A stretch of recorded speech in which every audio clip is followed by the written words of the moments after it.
محبة وراء فرنسا والكيان ومنا راح ينتصر في الحرب هذه. صدقني حجم الدمار الذي سيصيب المغرب مخك راح يتشال. شوف المغربي مسكين القنابل راهي تطيح في وجده اللي راهم ساكنين في القرقارات يسمعوا بها. اسقف المنازل في القرقارات سترتجف على وقع القنابل اللي راح تطيح في بعيد شرع اللي راح تطيح في الرباط ووجده. نعطيكم نصيحة لوجه الله يفهم فيه. فرنسا تعترف أن الجزائر بإمكانها غلق مضيق جبل طارق،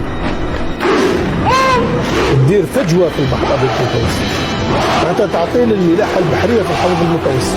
يعني المغربي لازم يفهم حاجة، أنه حربه مع الجزائر لا فرنسا ولا الأمريكان ولا إسرائيل ولا إسبانيا حتى لو تحالفوا خلفك ما راح يوفروا لك الحماية.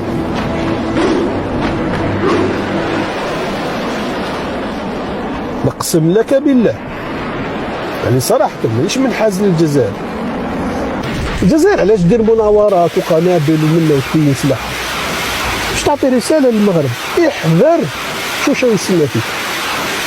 واش ما قلت لكش؟ أنا وريت لك واش عندي ومنا احذر. وأيضا الحلفاء تاعو اللي راهم واقفين خلفي تلعبوها وتنوي ومنا ها واش يسمى فيكم.